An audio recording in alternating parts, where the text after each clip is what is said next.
એક પણ બસ નથી મળતી, શું કરીશું હવે? ગુડ મોર્નિંગ મિત્રો. આ તમને થતું હશે કે આ ક્યાં ઊભો છે, અત્યારે ક્યાં પહોંચી ગયો છે? તો આપણે પહોંચી ગયા છીએ રાજકોટ કવાડવા ગામ અને જસ્ટ હજી ઉતર્યા છીએ અને આપણે અહીંયા ચા પીવા માટે ઊભા રહ્યા છીએ. મસ્ત કડક ચા બને છે અહીંયા. ચા ને બિસ્કિટ ચાલુ કર્યા છે. ભૂખ લાગી હતી સવારે નાસ્તામાં તો ચા ને બિસ્કિટ છે. ભાઈ મસ્ત કડક ચા બનાવી છે.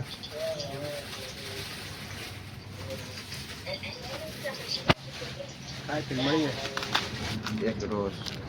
કૂતરા બધા આવી ગયા છે ગામના બધા. એમની આટો હવે છે ને થોડાક બિસ્કિટ લઈ લીધા છે. સવારમાં કૂતરા ખવડાવી, ભાર્ગવભાઈ કૂતરાને ખવડાવે બિસ્કિટ બધા. ગામના બધા કૂતરા ભેગા થઈ ગયા. જો તમારે બિસ્કિટ રાખ્યા જાય. બિસ્કિટ ખવડાવી હવે અહીંયા આપણે 9 વાગ્યા સુધી ટાઈમ કાઢવાનો છે.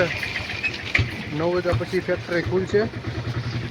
એમાં આપણે જે પેલું પાર્સલ આવ્યું હતું એ આપણે ચેન્જ કરાવવાનું છે. હવે આપણે ચાલતા ચાલતા ફેક્ટરી બધું જાવી છે. થોડો સામાન છે હાથમાં. ના ગલુડી આવતો ટેણિયા. આપણે તડકો ખાવા બેઠા છીએ. સામેની સાઈડ જ ફેક્ટરી દેખાયેલા બ્લુ ડોમ વાળી આવડી એક ફેક્ટરીમાં ત્યાં જવાનું છે. આપણે હજી ખુલી નથી. 9:30 વાગે બધું ખુલશે. ત્યાં સુધી તડકો ખાવા બહાર બેઠા છીએ. કોઈકના મકાનની બહાર તાળું માર્યું છે એટલે ઘડીક બેઠા. આ બેસીશું, ટાઈમ પાસ કરવાનું છે. 8:15 થયા છે હજી તો 9:30 વગાડવાના છે. હવે ફેક્ટરી ખુલેની રાહ જોઈએ અને બેઠા બેઠા હવે તડકો ખાવી. 2 રૂપિયા. આપણે લોકો મોલની અંદર આવી ગયા છીએ. આ બધી એની વેરાયટી છે બધી. અને થીમ ને એવું છે. પટ્ટાના ફ્લાવરને સિલેક્શન કરવાનું છે. જે ફ્લાવર આપણે લાવ્યા છીએ આપણે એક્સચેન્જ કરવાના છે. ભાઈને પૂછવું છે કયા કયા અવેલેબલ છે, એમાંથી આપણે એક્સચેન્જ કરશું. બાકી તમે જોઈ શકો બહુ મોટી જગ્યા છે. એમ તો ફ્લાવરના પટ્ટાની વેરાયટી પણ બહુ સારી સારી છે. રેટ તો બહુ એટલે બહુ સારો. આ પટ્ટાનો રેટ જોઈ શકો તમે. ફ્લાવરનું સિલેક્શન કરી લીધું છે. થોડા ઘણા આમાંથી લીધા છે, ઉપરની સાઈડથી થોડા ઘણા લીધા છે, થોડા ઘણા પેલી સાઈડથી લીધેલા છે. અલગ અલગ 5-6 પ્રકારની વેરાયટી લીધેલી છે. હવે આગળ જોઈએ કાઉન્ટર પર બિલ કેટલાનું થાય છે. તો આપણે એના વેરહાઉસમાં આવી ગયા છીએ અને અહીંયા આપણી પ્રોડક્ટનું ચેકિંગ થાય છે. બધી ક્વોન્ટિટી બરોબર છે ને જોઈ રહી છે. તો હું તમને ચાલો બતાવું કે આપણી પ્રોડક્ટનું ચેકિંગ કઈ રીતે થાય છે.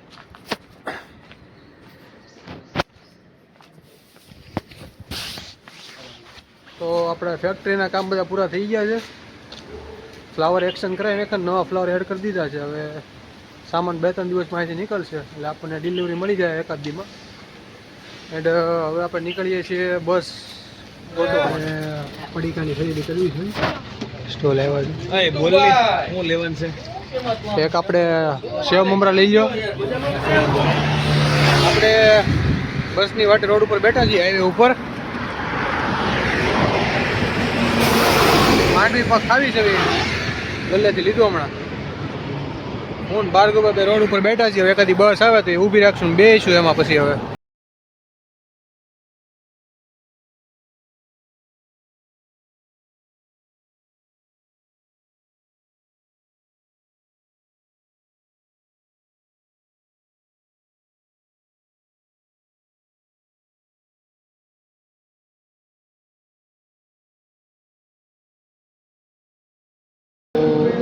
નાસ્તો કરવા માટે હોટલ રોકાણા છીએ અને આપણે ડીશની વાટે ઊભા છીએ.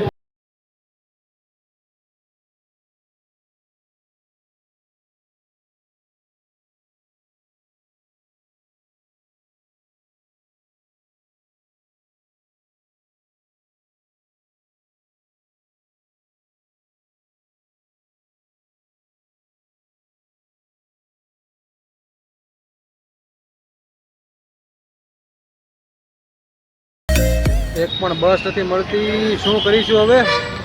આપણે બગોદરાથી તારાપુર ચોકડી પહોંચી ગયા છીએ. આ વાનમાં આવ્યા છીએ આપણે. આ તારાપુર ચોકડી આપણે ઊભા છીએ. હવે નાસ્તો કરશું. અને પછી બસ મળી હતી. હવે બસ ગોતવાની છે. 3:30 જેવું થયું છે. બસ કોઈ દેખાતી હતી આ રૂટ ઉપર આખામાં. પહેલાં નાસ્તો કરશું, પછી બસમાં બેસીને સુરત ઘણું ગોતા. પછી હવે આપણને એક નાસ્તાવાળા સ્ટોલ મળ્યો છે. ઓકે, બે ફ્રેન્કી ઓર્ડર કરી છે.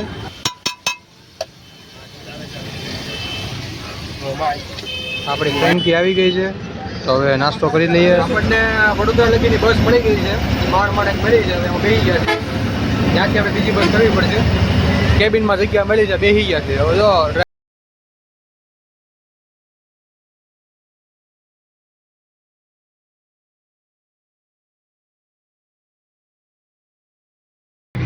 અહીંથી ગોલ્ડન સુધી રિક્ષામાં જ આવી જવી. ભાર્ગવભાઈ આ બાજુ બેઠા છે, આપણે આ બાજુ. રાજકોટથી અમદાવાદ ગયો ને હિન્દી વાળાની બસમાં બેઠા છીએ.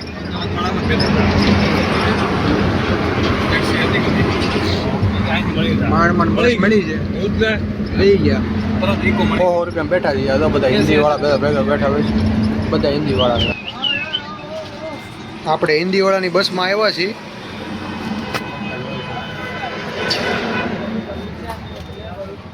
દેખાવી છે, જો લાઈટ કરી દો. એમપીની બસમાં આવ્યા. આપણે એમપીની બસમાં આવ્યા છીએ. માંડ એક તો બસ મળી. આ લોકો આપણે વાતચીત કરી એટલે ખબર પડી કે આ લોકો 24 કલાકથી મુસાફરી કરતા હતા. 2 કલાકમાં અમે તો થકી ગયા. 2 કલાકમાં નહીં, 24 કલાકમાં એ લોકોના ટાયરમાં 2 વાર તો ટાયર ફાટી ગયું. બસનું ટાયર 2 વાર તો ફાટી ગયું. અમે બીજા માંડ કોઈ કરશે. ભરૂચ ક્યાં પહોંચ્યા આપણે? ભરૂચ આવી ગયું. હવે અંકલેશ્વર ને પછી આપણે ઘર આવશે. એટલે અંદો હાડ જેવું થઈ જાય. ભરૂચ વાલે નહીં હે ભાઈ. ભરૂચ વાલે ગયે. આપણે ઘરે પહોંચી ગયા છીએ. પેટ ભરીને જમી લીધું છે અને હવે થાકી ગયા છે એટલે શાંતિથી સૂઈ જવાનું છે. તો તમને મળો નેક્સ્ટ વ્લોગમાં. તેમની માટે સબસ્ક્રાઈબ કરી લેજો અને ફેસબુકમાં જોતા તો ફોલો કરી લેજો. મળીએ નેક્સ્ટ વ્લોગમાં. સીતારામ.